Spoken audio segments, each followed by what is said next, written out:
April 7, 1945, 12:32 a.m. Captain Kenji Matsumoto stood in Yamato's operations room as radar operators counted incoming aircraft. 386 American planes. 2 hours of fuel remaining. No air cover, no support fleet. Just the world's largest battleship on a one-way mission to Okinawa. Matsumoto had known this moment was coming for 8 years. Since 1937, when he'd sat in the Kure Naval Arsenal Design Bureau and calculated that one fleet carrier could do what 3 battleships couldn't. The Navy had chosen tradition over mathematics. They'd spent 250 million yen building a monument to the past while America built the future. In the next 2 hours, those 386 aircraft would sink 72,000 tons of Japanese pride in water too deep to salvage. The ultimate proof that Matsumoto had been right all along. And the ultimate tragedy that nobody had listened. This is the story of how Japan lost the Pacific War before it started, by building the wrong ships.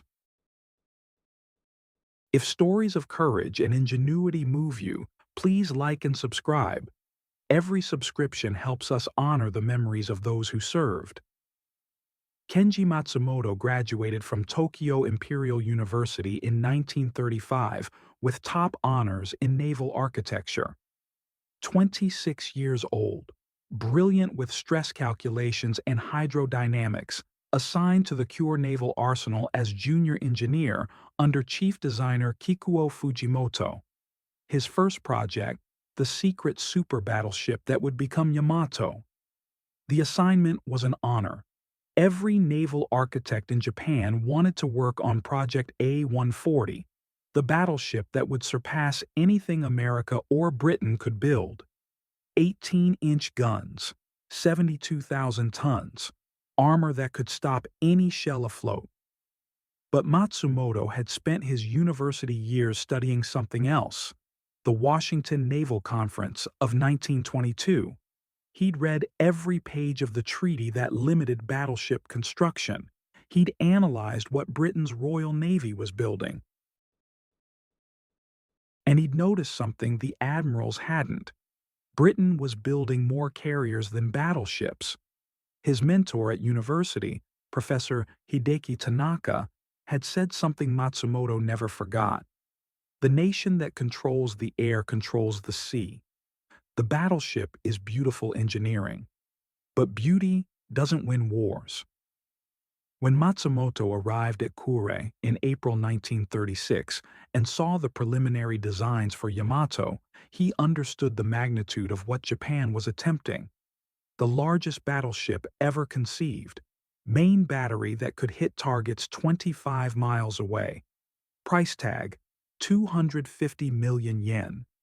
He also understood something else. Japan was building a dinosaur, and dinosaurs were already extinct. November 1937. Matsumoto worked through the night in his small office at Kure Naval Arsenal, surrounded by blueprints and budget projections. The numbers told a story the Navy High Command refused to hear. Yamato's cost, 250 million yen. Soryu-class fleet carrier cost, 50 million yen. For the price of one super battleship, Japan could build 5 fleet carriers with 400 aircraft. Battleship main gun range, 25 miles. Carrier aircraft range, 200 miles. A carrier could strike first, strike harder, and strike from 8 times the distance. But the problem went deeper than mathematics. It went to the heart of Japanese naval culture. The combined fleet had been built on battleship doctrine since Admiral Togo destroyed the Russian fleet at Tsushima in 1905. Big guns, heavy armor, surface engagements decided by gunnery. That was how real navies fought. Carriers were support vessels, scouts, auxiliaries, not the main battle force. Lieutenant Commander Yamato Ishida died proving that doctrine wrong. Matsumoto had known Ishida from university, a carrier pilot who'd served on Akagi. November 3, 1937, during combat operations near Shanghai, Chinese aircraft caught Ishida's cruiser division without air cover, 3 cruisers damaged. Ishida's carrier-based fighters drove off the attack, but not before Ishida's plane took fire. He crashed attempting to land. Matsumoto attended the funeral.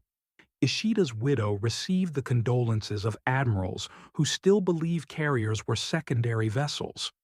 Nobody mentioned that Ishida had died protecting surface ships that couldn't protect themselves from air attack. That night, Matsumoto wrote a report, 15 pages analyzing carrier warfare, aircraft ranges, striking power, cost efficiency. He calculated that Japan's limited industrial capacity couldn't match America in battleship construction. But in carriers, fast to build, cheaper, more flexible, Japan might achieve parity. His conclusion: the battleship era has ended. The Navy that realizes this first will control the Pacific. He submitted the report through proper channels.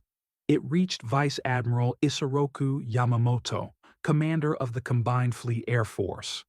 Yamamoto read it, agreed with it, forwarded it to Navy High Command with his endorsement. Navy High Command filed it away. They had already committed to Project A-140. Tradition demanded battleships. The Emperor expected battleships. Japan would build battleships. Matsumoto went back to designing Yamato and watched his warnings disappear into bureaucratic silence. December 1937. Admiral Yamamoto requested a private meeting with Matsumoto. They met at a tea house in Kure, away from official channels and listening ears. "Your report," Yamamoto said, "is correct. Carriers will decide the next war." He poured tea with deliberate precision. "But you're a junior engineer. You don't understand how the Navy makes decisions." Matsumoto stayed silent, waiting. "The battleship lobby controls Naval General Staff. They've spent 30 years building careers on big gun doctrine. Admirals who rose through battleship commands, staff officers who wrote battleship tactical manuals. They can't admit carriers are superior. It would invalidate their entire professional existence." "Then Japan will lose the next war," Matsumoto said. "Perhaps." Yamamoto sipped his tea. "But I can't stop Yamato's construction. The Emperor has approved it. The budget is allocated. Kure has already laid the keel. What I can do is ensure Japan builds carriers alongside battleships. I'm fighting for funding for Shokaku and Zuikaku, modern fleet carriers with the range and speed to match anything America builds." "Not enough," Matsumoto said. "We need 10 carriers for every battleship, 15. The Navy won't approve that ratio, so we'll build what they allow and hope it's sufficient."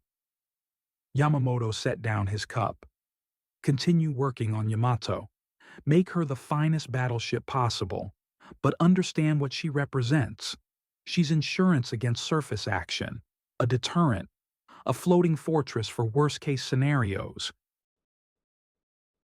Our real striking power will be carrier-based. And if battleship admirals control the combined fleet when war comes, then we'll lose," Yamamoto said quietly. "Because the enemy we face won't be building battleships. They'll be building carriers. And in carrier warfare, numbers decide everything." The meeting ended. Matsumoto returned to Kure. He spent the next 4 years designing Yamato's armor scheme, her engine layout, her fire control systems. He made her the most advanced battleship ever built. But every calculation reinforced what Yamamoto had said. Yamato's main battery could fire 25 miles. American carrier aircraft could strike from 200 miles. Before Yamato's guns reached effective range, enemy aircraft would sink her. The mathematics were simple. The doctrine was obsolete.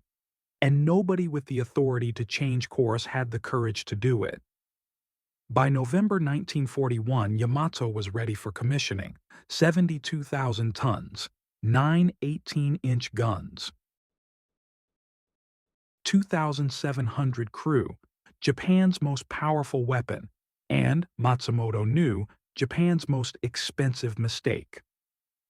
4 weeks later, on December 7, 1941, 6 Japanese carriers launched 353 aircraft against Pearl Harbor.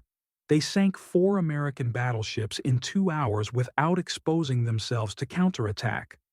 Carriers had just proven they controlled modern naval warfare. Yamato was already obsolete. She'd been obsolete since her keel was laid, and the war had only just begun. Preparation, December 19th. 41, December 16th, 1941. Yamato commissioned into the combined fleet at Kure Naval Arsenal. Matsumoto stood on the dock watching the ceremony. Admirals making speeches, officers saluting. The Emperor's representative blessing Japan's mightiest warship. None of them mentioned Pearl Harbor. None of them mentioned how 6 carriers, not battleships, had destroyed American Pacific Fleet in one morning. None of them asked why Yamato hadn't participated in the most decisive naval battle since Tsushima, because carriers had made battleships irrelevant, and nobody wanted to admit it. Matsumoto transferred to Yamato as staff engineering officer. His job, keep the giant operational, monitor her massive engines, ensure her systems function, watch her sit in harbor because she was too valuable to risk in combat. Cycle 1. The Untested Weapon, February to May, 1942. February, 1942. Yamato deployed to Truk Lagoon, the combined fleet's main forward base. She sat at anchor while carriers Akagi, Kaga, Soryu, Hiryu, Shokaku, and Zuikaku struck Allied forces across the Pacific. Matsumoto tracked the battles from Yamato's operations room. Darwin, February 19th. Carrier aircraft destroyed Allied shipping and airfields. No surface engagement. Yamato remained at Truk. Java Sea, February 27th. Surface battle, cruisers and destroyers. Japan won through superior night fighting tactics. Yamato remained at Truk. Indian Ocean raids, April 5th to 9th. Carrier strike force sank British carrier Hermes and multiple cruisers. No surface engagement. Yamato remained at Truk. The pattern was obvious. Carriers decided battles. Surface ships provided screening. Battleships sat in harbor waiting for engagements that never came. Matsumoto calculated Yamato's operational statistics. Days since commissioning, 132 days deployed forward, 89 days in combat, 0 main battery rounds fired, 0 cost per day of operation, 1.9 million yen strategic impact, 0 cycle, 2, Midway disaster, June 1942, June 4, 1942. Matsumoto was in Yamato's operations room when reports arrived from Midway. 4 fleet carriers, Akagi, Kaga, Soryu, Hiryu, sunk by American carrier aircraft. Japan's primary striking power destroyed in one day. Admiral Yamamoto commanded the operation from Battleship Yamato. His battle plan positioned carriers 300 miles ahead of the battleship force. When American dive bombers destroyed the carriers, Yamamoto's battleships were too far away to intervene. Matsumoto watched staff officers plot the disaster on tactical charts. 300 miles between carriers and battleships. Yamato's 18-inch guns couldn't fire 300 miles, couldn't protect carriers from aircraft, couldn't change the outcome. That night, Matsumoto did calculations in his quarters. Japanese losses at Midway. 4 fleet carriers sunk 248 aircraft, destroyed 3,057 personnel, killed striking power, reduced by 60% Yamato's contribution, distance to combat 300 miles, shots fired, 0 aircraft shot down, 0 ships saved, 0. The most powerful battleship ever built had been useless. because modern naval combat occurred beyond battleship range. Cycle 3. The passive period, July 1942 to October 1944. For 28 months, Yamato operated as a fleet unit without engaging in major combat. Matsumoto tracked her movements. August 1942, patrol near Solomon Islands. No surface engagement. February 1943. Truk Lagoon base operations. American submarines prowling nearby, Yamato too valuable to risk. May 1943. Training exercises, crew gunnery practice, but no actual combat. December 1943. Move to Kure for refit. Additional anti-aircraft guns installed. Acknowledgement that air attack was the primary threat. February 1944. Return to Truk. American carrier raid forced retreat to Palau. Matsumoto calculated Yamato's combat effectiveness over 28 months. Days at sea, 312 days in combat. 0 enemy vessels sunk.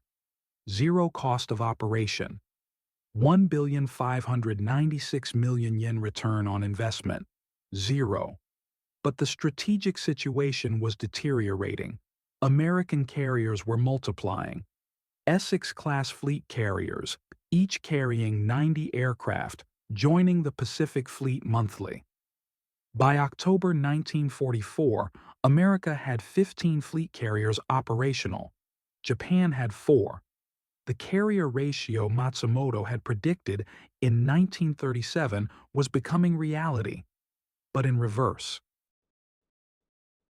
America had built the carrier force Japan should have built, and America was winning.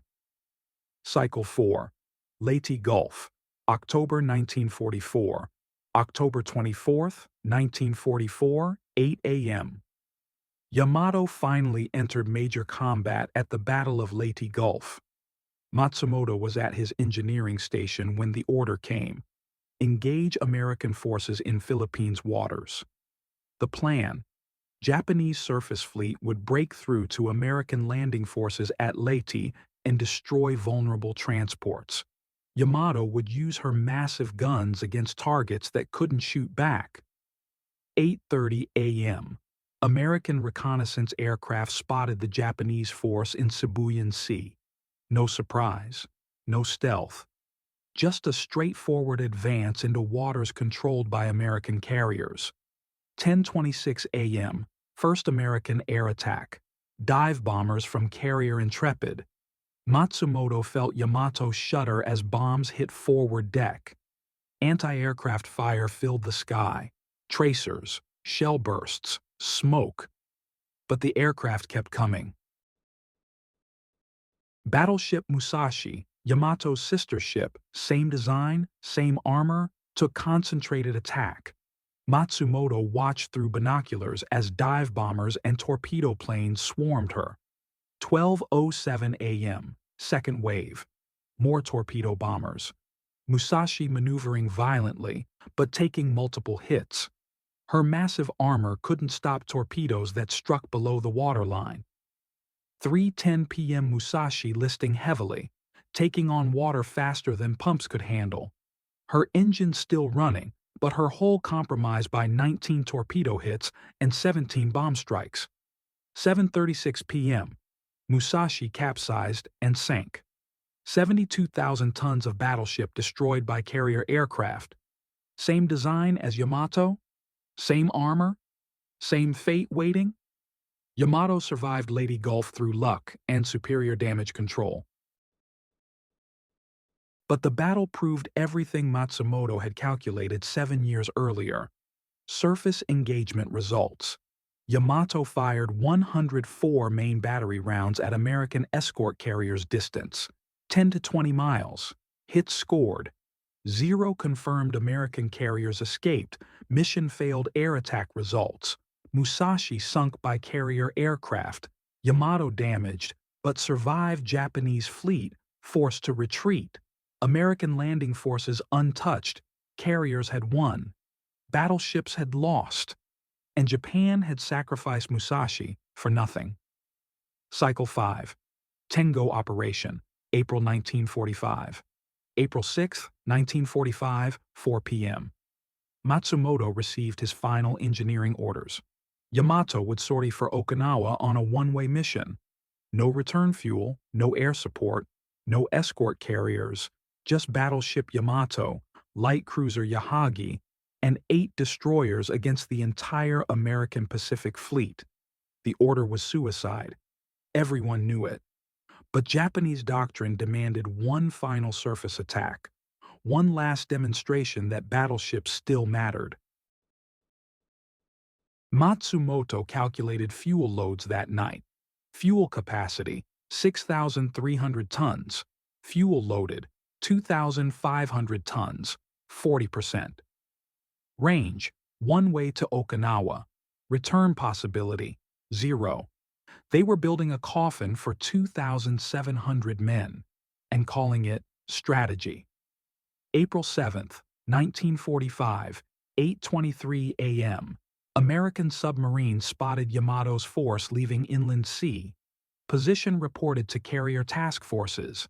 10 a.m. American carriers launched attack groups, 386 aircraft from 11 carriers. Matsumoto heard the number over radio intercept. It was overwhelming, impossible to survive. 12:32 a.m. Radar operators counted incoming aircraft. Matsumoto was in operations room. Commander Nomura, Air Defense Coordinator, was directing anti-aircraft batteries. But Yamato's anti-aircraft suite, designed in 1937 when carrier threat was underestimated, was inadequate for this scale of attack. 12:34 a.m. First wave struck. Torpedo bombers diving low, 50 feet above waves. Dive bombers attacking from 12,000 feet. Fighters strafing anti-aircraft positions, coordinated assault from every angle simultaneously. Matsumoto felt the impacts through Yamato's massive hull.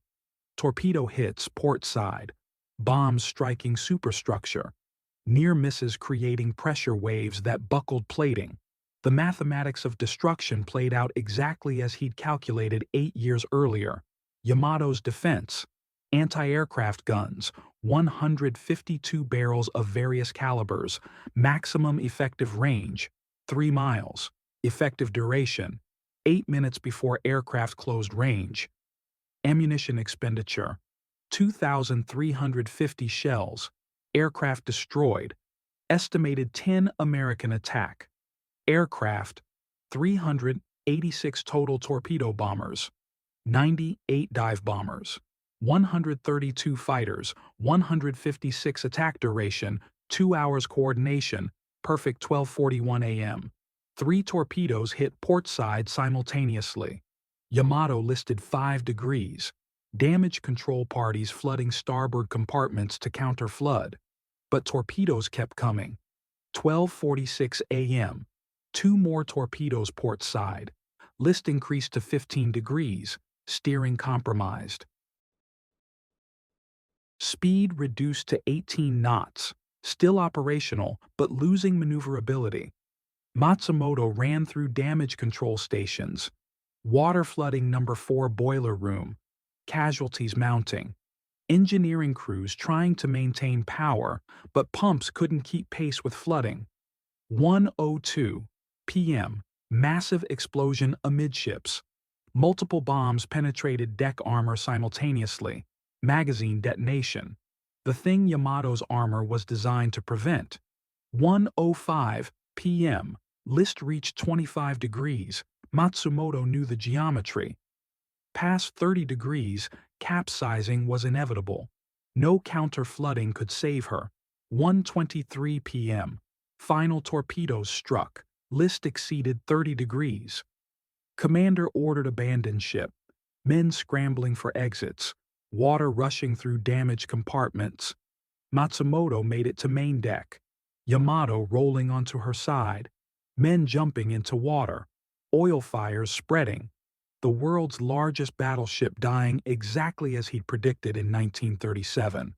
1:43 p.m. Yamato capsized completely. Magazines exploded.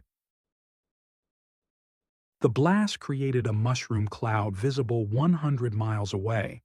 72,000 tons of steel disappeared in seconds. Matsumoto was in the water when she went down.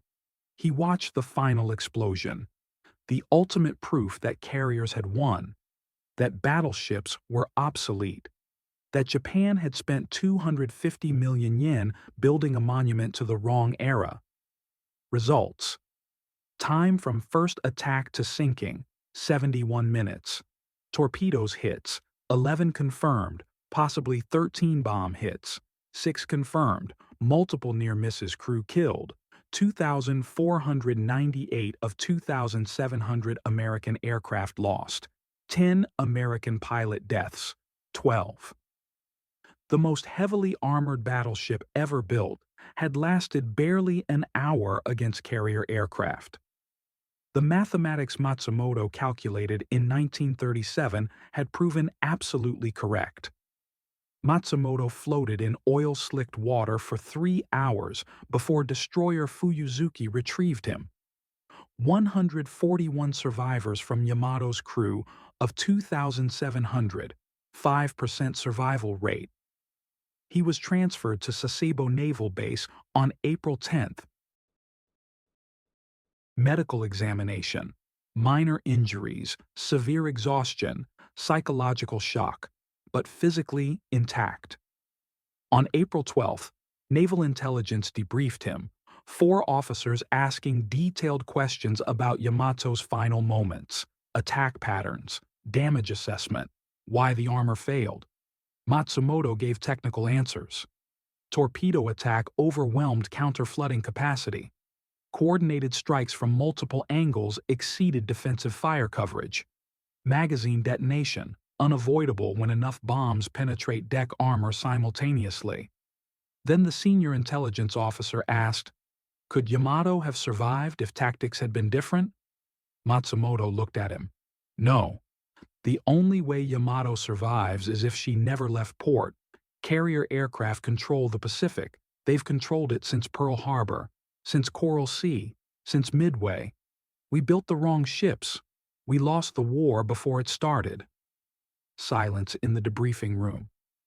"That's not the conclusion we need for the report," the officer said. "It's the truth. The truth is unacceptable. The Navy requires analysis that supports continuing surface operations." Matsumoto stood. "Then you don't need me, because I won't lie about what killed 2,498 men. We sent them to die in a battleship that was obsolete 8 years ago. That's the report. That's what happened."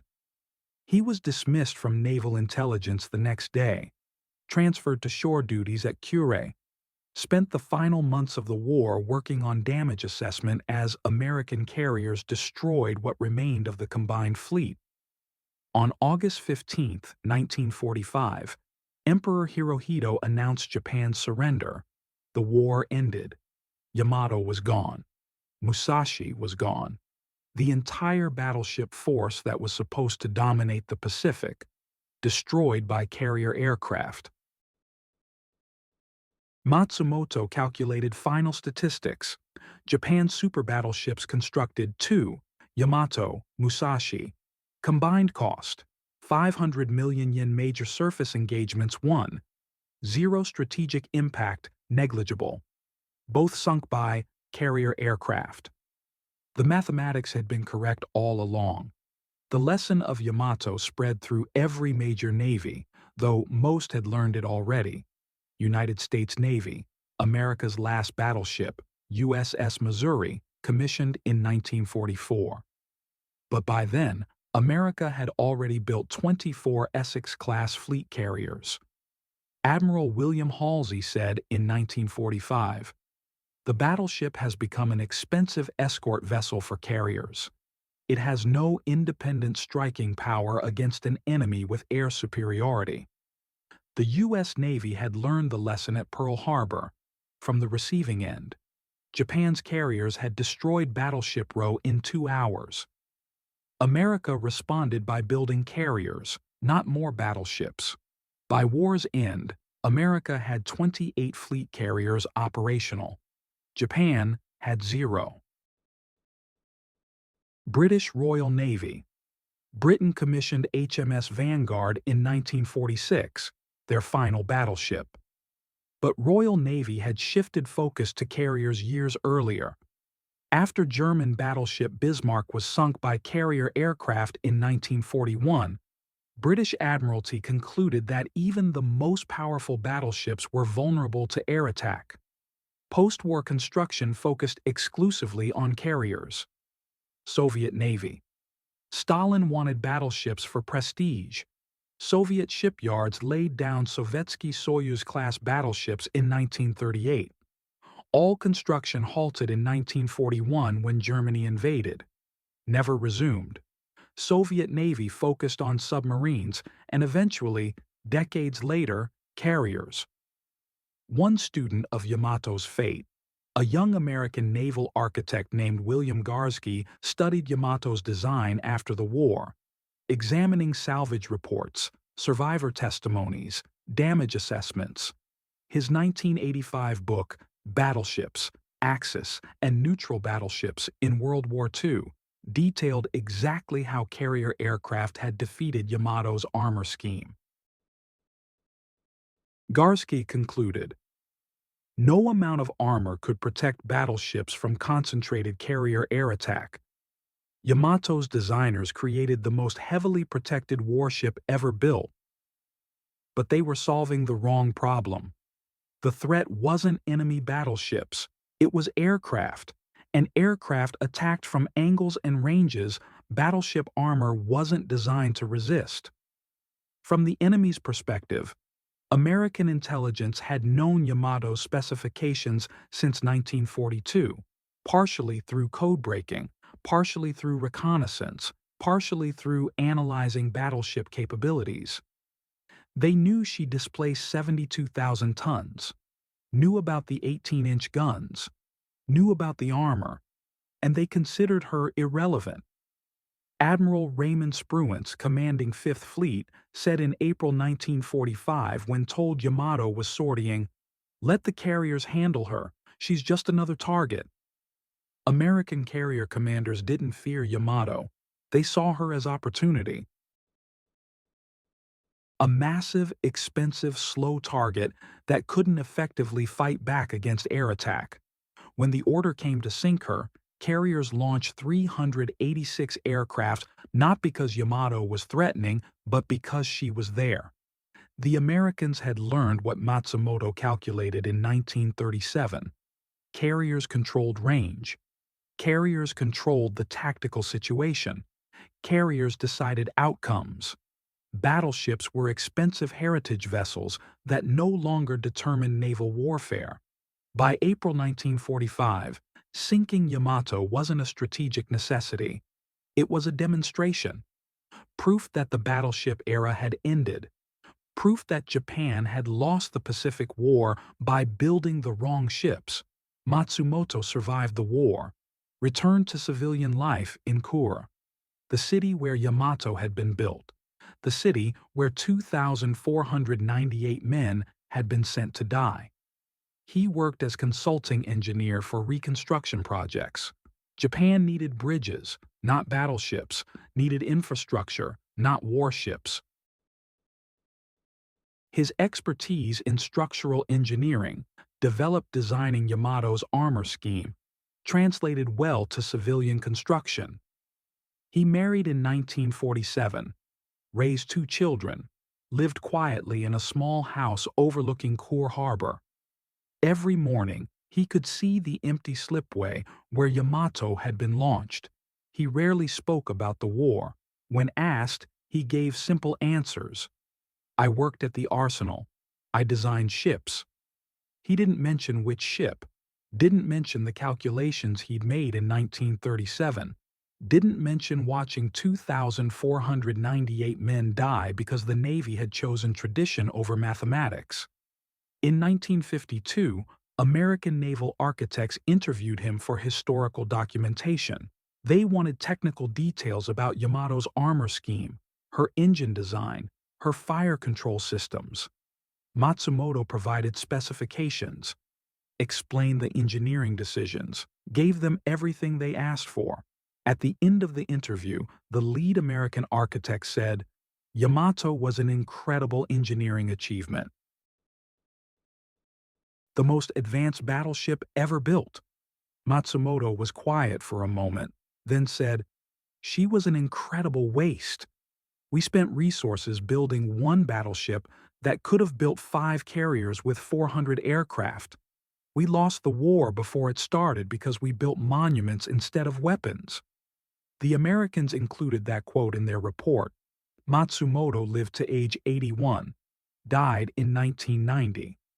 His obituary in the local newspaper mentioned he had worked at Kure Naval Arsenal during the war, didn't mention Yamato specifically, didn't mention that he'd predicted her obsolescence 8 years before she was commissioned. At his funeral, his son found the 1937 report in his father's papers. 15 pages arguing that carriers would dominate future naval warfare, stamped "filed by Navy High Command," never acted upon. The report that could have changed history if anyone with authority had listened. Kenji Matsumoto spent 8 years knowing Japan was building the wrong ships. Knowing the mathematics proved carriers would dominate. Knowing that tradition and pride were more powerful than facts and calculations. He watched 2,498 men die on April 7, 1945, because the Imperial Japanese Navy chose battleships over carriers, chose prestige over practicality, chose the past over the future. Yamato fired 104 rounds in her only major surface engagement, scored 0 confirmed hits, sank 0 enemy ships, cost 250 million yen, provided 0 strategic value. Meanwhile, the carriers Japan didn't build, the 5 fleet carriers that 250 million yen could have purchased, were the ships that could have changed the Pacific War. Sometimes the most important battles aren't won with weapons. They're won by asking the right questions before the shooting starts. If this story moved you, please like, subscribe, and share. Comment below. What other World War II strategic miscalculations should we cover? Thank you for watching.